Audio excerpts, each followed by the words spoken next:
Welcome. Today's project is some old LED marquee signs. The back history on these is they were found at a local garage sale basically in a box of other junk. Other than what you see here, don't really know much about them. My end goal for this is a new marquee sign for the Wallotron that we just finished up at the climbing gym. And it'd be really nice if I can figure out how to integrate these two together and make one nearly 4-foot long scrolling sign for the top of the wall.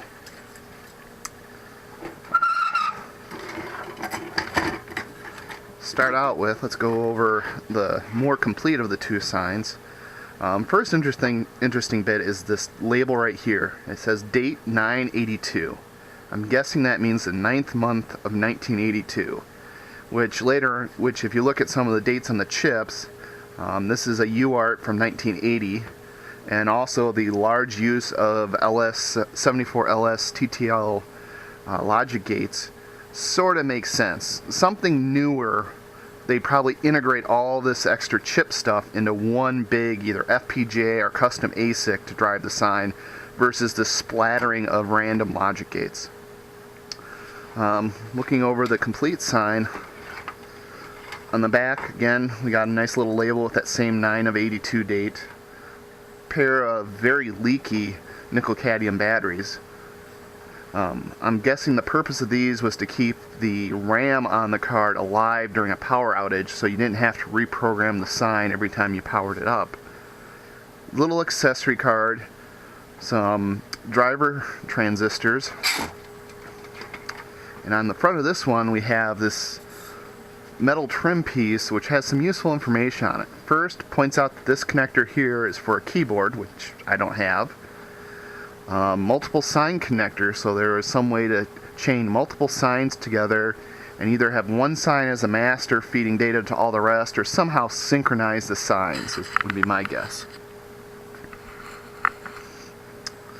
Speed control, just a push button. I'm guessing you hold, without the original manuals or anything else, it's hard to tell what that does. Light pen. Now that's interesting. So my assumption here is you had a light pen accessory you'd plug in there, and then using these LEDs here and the display itself, you could sit there and 1 pixel at a time program, animation shapes or messages into the sign without having to, code it up on a keyboard. Kind of interesting for something made in 1982. Tape transport busy light.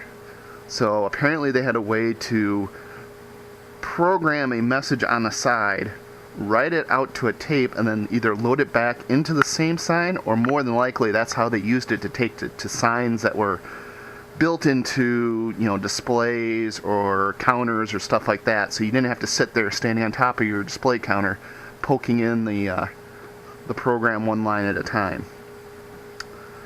The smart sign menu sort of gives us a peek into what this sign could originally do.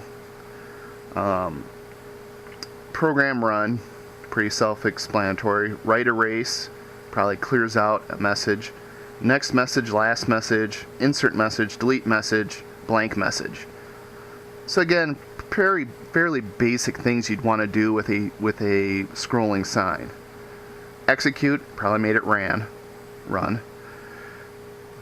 Then here, these are more sort of effects. So you could have it scroll, blank scroll, which I think means it'd clear the last message, then start scrolling. Scroll and halt, so I'm guessing that message would scroll on and then stop. Blank scroll halt, again, clear the previous message, scroll it on, and stop when it hits this end so the message stays put. Change message, hold.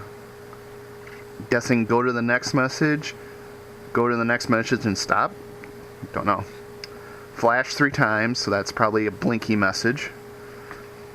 Scanning overlay, overlay out, overlay in. Maybe you could put a message on here and then have, like either all lit up or all cleared out and run in over top of it. Don't know. Scroll from top, scroll from bottom. So again, you can either have it go down like this, go up like this, or probably go in like this. Anything else useful on here? I think that's it for this one. Now, since this is the more complete of the two, I'm going to put this one back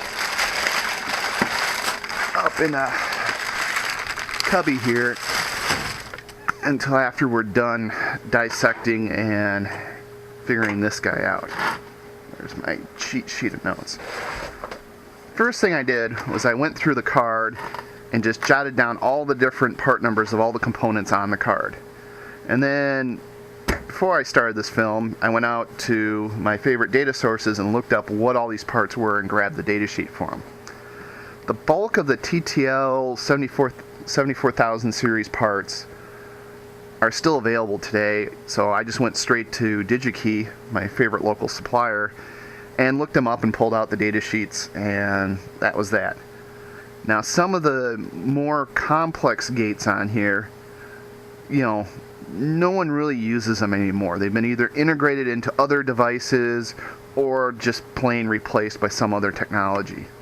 So for those, I just basically took the part number, threw it in Google, and did a little searching through results, and luckily enough, I found data sheets for every single part on here. Some slight variations in package styles and manufacturers, but the basic data sheet with the pinout I need is there. Before I start with this card, I'm just going to do a brief overview of what this little accessory card on the back used to do. For the application I'm building these up, I'm going to rebuild this up for, I'm not going to need this card. So it's going to go in my junk box and may get resurrected for some future project on something different. So looking at this card, you have a bunch of little pin posts here, which made it into the pin post here, which just happen to be located around the main processor of the sign. So I'm pretty sure that this is just an address and data bus and some control lines, power and ground, coming into this card, which sort of makes sense with the way you can sort of see the wiring daisy chain through these two sockets. Now, the fact that this has a label is sort of a key indicator that this is some sort of EEPROM. EEPROM. Now, due to the date of this is either a one-time programmable or a UV erasable PROM.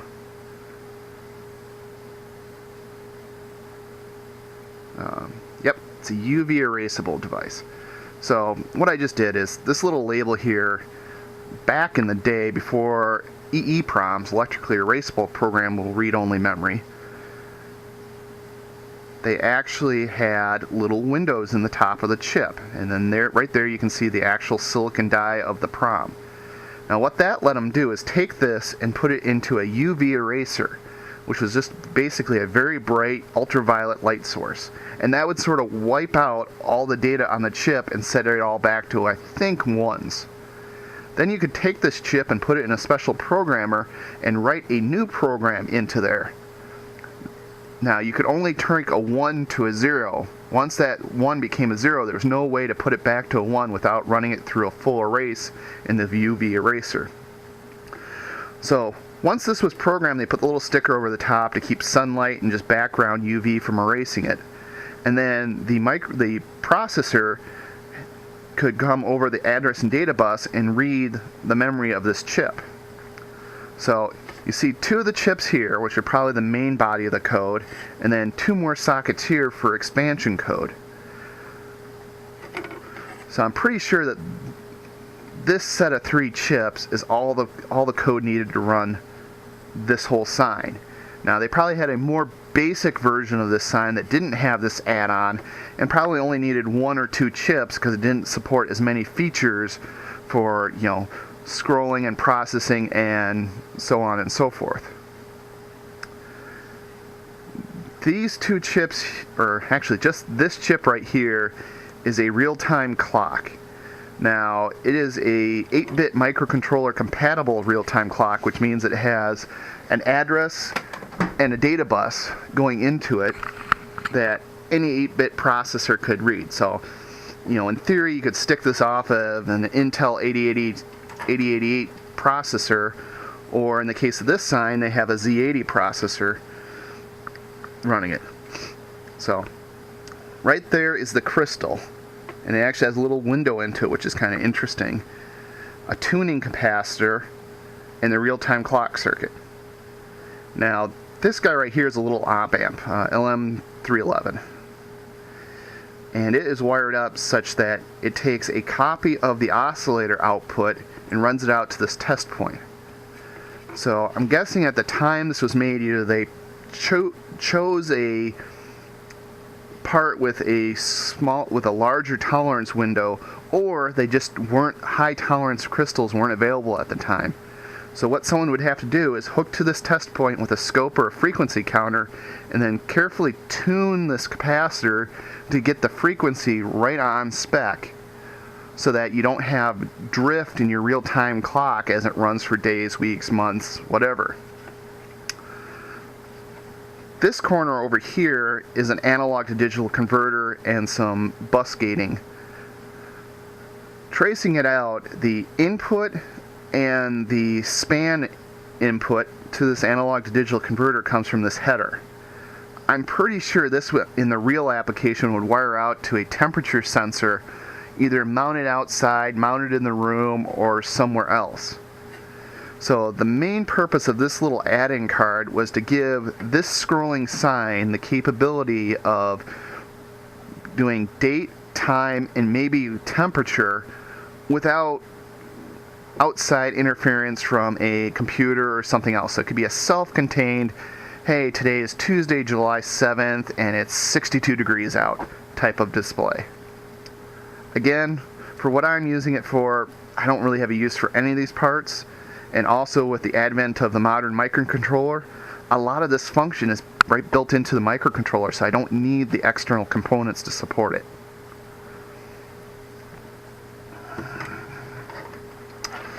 On to this guy. So just go over some of the high-level interesting stuff here before we start tracing the circuit out and reverse engineering it to make it useful for my new application. So you have a grid of LEDs arranged in column rows. So this entire row here is driven by this PNP transistor, which is wired up to plus LED, let's call it for now. And then each one of these columns is wired up to an NPN transistor, which is then driven by a 273 D latch. And D flip-flop, but in this case they're just using it as a bus latch. So to turn on an individual LED in here, you'd have to turn on a column and then turn on a row. More than likely, once we trace this out, we'll have more detail on this. This is a multiplexed data bus. So you can sort of see the traces snaking through here that hit every one of these 273 chips. So the processor would come out, select one of these chips, put a data pattern on the data bus, and then hit the strobe, which would then lock it into the column driver, or the row column driver. And that would cover 8 LEDs. And then this chip would cover the next 8, and this chip is the next 8, and so on and so forth. After it loaded all the 273s going in this direction, it'd come around and load a last 273, which would drive the columns, and select one of 8 columns to be displayed with that pattern. Once that's done, it'd start over and do the next column, and then the next column, and the next column.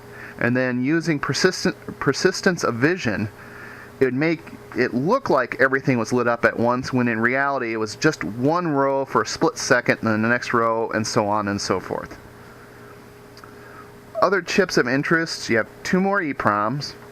You have a bank of 4 SRAMs. Now each one of these SRAMs is 4 bits wide by a K deep. So 2 of these get you an 8-bit wide bus, and 4 of them will get you 2K of RAM. So this whole entire sign had 2K of RAM to run the main program out of, take that back. It had 2K of EEPROM to store any real-time variables, and also as a display buffer for the messages going across the sign. Now I took back storing the program, because since these are ROMs, they are actually typically faster access time than RAM. So more than likely, the main program is running directly out of these ROM chips. So every time the processor does an instruction, it'd go out and fetch the next instruction right from the ROMs. Again, don't have source code or any details, so don't know if that's how it's done, but for this vintage, that'd be pretty typical. Here we have the main processor, which is a Z80 CPU running at, I'm guessing, 4 megahertz, since there's a 4 meg crystal right next to it. Haven't traced it through everything, so don't know that for sure, but it's a pretty decent guess from what we got here. Other interesting parts, this is a UART.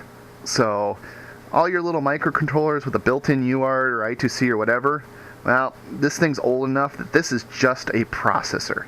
There is no internal RAM, auxiliary ports like a UART, ROM, EEPROM, whatever. Everything's on the outside. So it has an address and a data bus coming out of it, and then some write, read, and enable lines coming out. So to get to its program storage, it needs to go out, address this EEPROM, pull data in, and execute it. Or if it wants to store something to RAM, it has to go out, address the RAM, write the data to it, and come back. And in the final case, it has to, if it wants to talk serial, it has to go out to the UART, set up the registers, and then the UART, then it releases control back to the processor, and the UART will sit here and churn the data out or collect the data coming in and send an interrupt back to the processor saying, hey, I'm done doing whatever you asked me to do, come get your data.